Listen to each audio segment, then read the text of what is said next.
Pour ce voyage en Andalousie en famille, on part direction Séville. On fait un petit road trip qui va nous faire visiter les villes de Séville, Almeria, Marbella, Gibraltar et Cadix. L'Andalousie est située au sud de l'Espagne. C'est l'une des 17 communautés autonomes du pays, à l'instar de la Galice ou la Catalogne. Sa capitale est Séville. Après 2 heures de vol, on arrive à Séville avec un beau temps, qui ne durera malheureusement pas, mais qui nous permettra tout de même de visiter la ville. Pour bien commencer les vacances, on s'arrête en terrasse prendre un petit verre. On a trouvé un logement dans le quartier Triana, proche du centre-ville, ce qui nous permet de faire une belle balade avant de rentrer. On commence par voir la Torre Sevilla, le premier gratte-ciel de Séville inauguré en 2016. On verra de nombreuses jolies églises. On a ensuite longé le fleuve Guadalquivir, où l'on a pu voir la Tour d'Or. Et ensuite, direction la place d'Espagne.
On y trouve un palais avec à chaque extrémité une réplique de la tour Giralda, située également en Séville et que l'on verra le lendemain.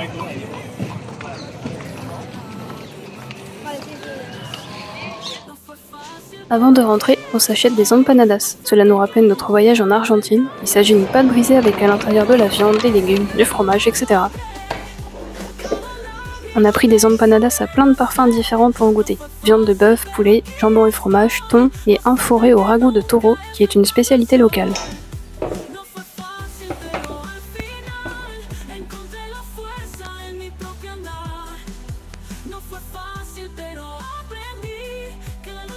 Le lendemain, je prépare un café avec la petite cafetière italienne présente dans l'appartement.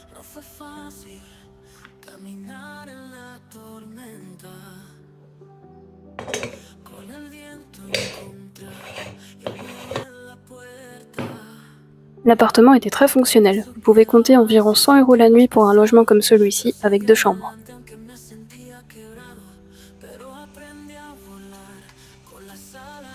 Je me sers mon café et je prends un petit peu de pain trouvé dans un supermarché à côté et direction le marché de Triana pour se préparer à manger pour le midi.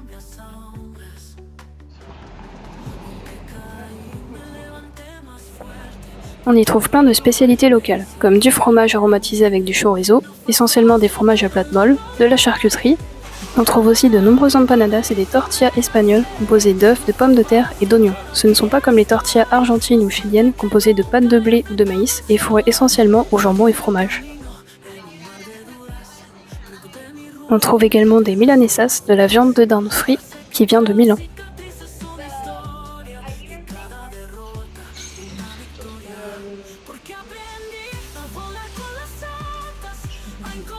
Nous allons ensuite au palais d'Alcázar. Il n'y avait plus de place pour le jour même. On vous met l'adresse du site en description pour que vous puissiez réserver à l'avance si vous voulez le voir. Le palais est très joli, ainsi que ses jardins, mais il faut savoir que la famille royale utilise encore l'étage du palais, donc il peut être très difficile de le visiter en raison aussi de la forte affluence. Après une grosse averse, nous allons vers le Métropole Parasol, un autre monument très connu de Séville.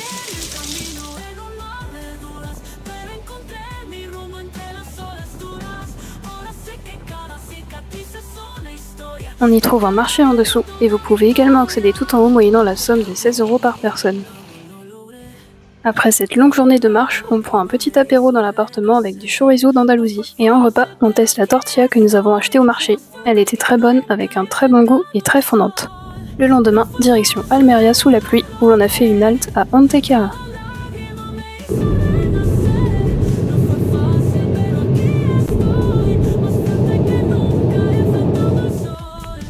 Antequera est un village magnifique où nous aurions aimé rester plus longtemps. On a visité l'Alcazaba, un château construit au XIIIe siècle sur les restes d'une bâtisse romaine. Il donne une vue magnifique sur la ville et les montagnes au loin.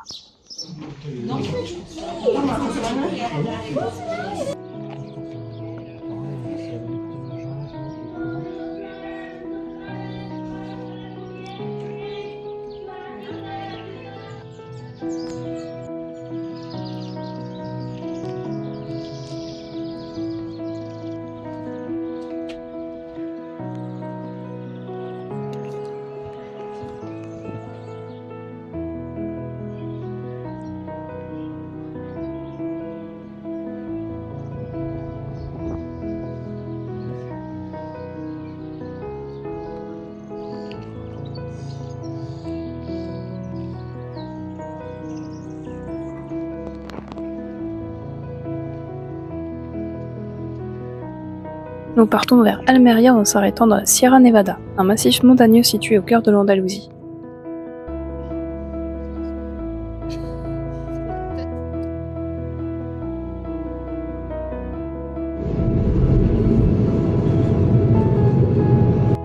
Sur le trajet, on a une vue magnifique sur les habitations au loin.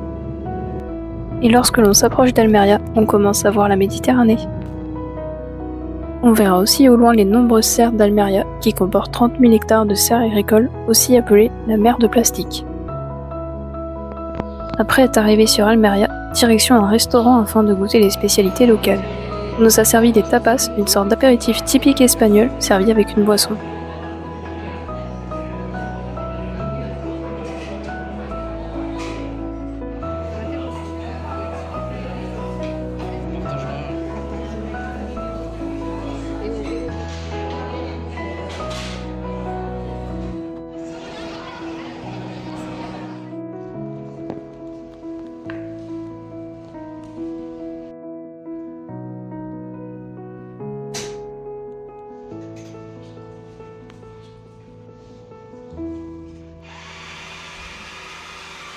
Le lendemain, petit déjeuner à l'hôtel et c'est parti pour visiter Fort Bravo et plus spécialement Oasis Hollywood, dans le désert où ont été tournés de nombreux westerns.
Uy.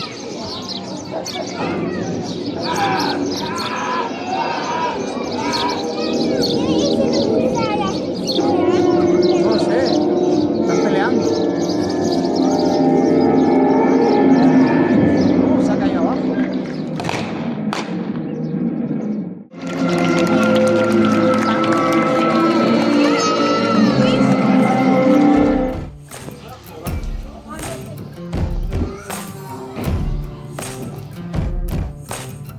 Le midi, on s'est arrêté prendre un sandwich à la tortilla, typiquement espagnol, mais c'était très bon. Le parc comporte également une réserve naturelle, idéale pour visiter cet endroit avec des enfants.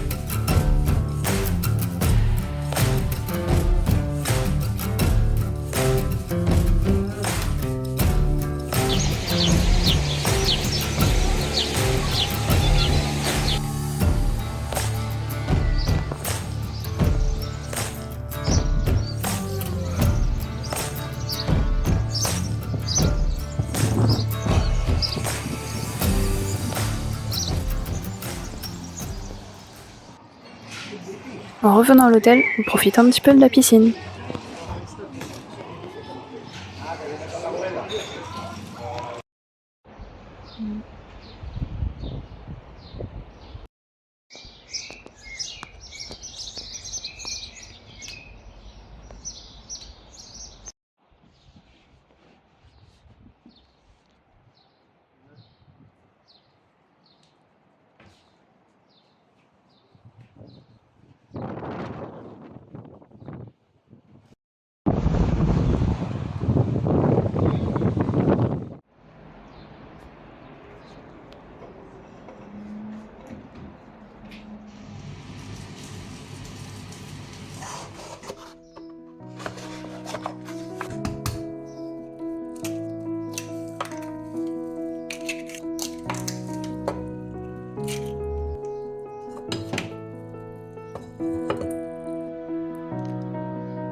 L'après-midi, on est allé visiter Marbella.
Et maintenant, direction Gibraltar. Sur le trajet, on va voir de nombreuses villas.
C'est différentes formes, différents parfums.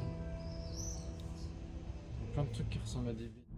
Après 30 minutes de route, on arrive maintenant à Gibraltar. Comme pour l'Angleterre, il faut bien penser à avoir son passeport sur soi pour passer la frontière, même si on passe très facilement avec notre passeport français et donc européen. On a choisi de se garer juste avant la frontière afin de rentrer sur Gibraltar à pied. C'est un gain de temps considérable et pour aller à l'extrémité de Gibraltar, il n'y a qu'environ 4 km, donc tout est réalisable à pied. Au niveau de la frontière espagnole se situe l'aéroport de Gibraltar. L'entrée piétonne se fait donc par la piste d'atterrissage.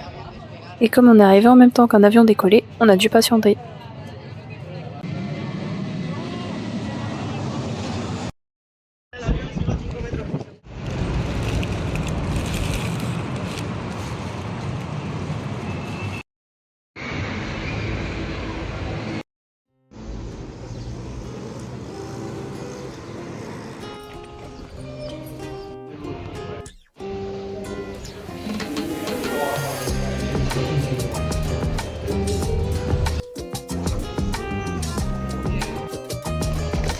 Gibraltar est une ville qui regorge d'hôtels. On voit qu'il y a beaucoup d'investissements et de travaux pour accueillir encore plus de monde.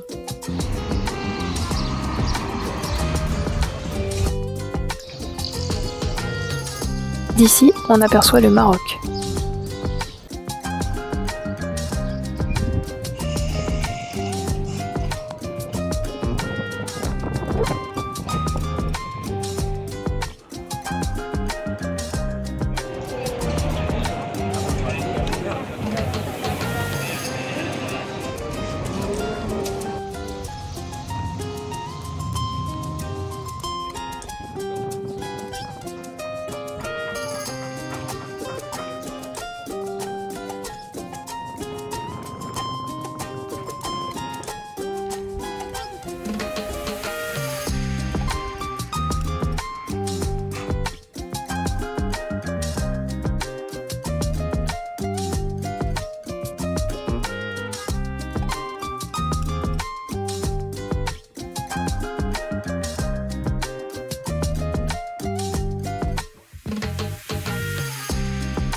Et enfin, pour le dernier jour, direction Cadix. Pour l'apéro, on a goûté un gazpacho, c'était très bon.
on a pu visiter un vieux théâtre romain.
Merci à tous d'avoir regardé cette vidéo. Si elle vous a plu, n'hésitez pas à aller regarder nos autres vidéos voyages, notamment sur l'Argentine, et bien d'autres encore vont arriver.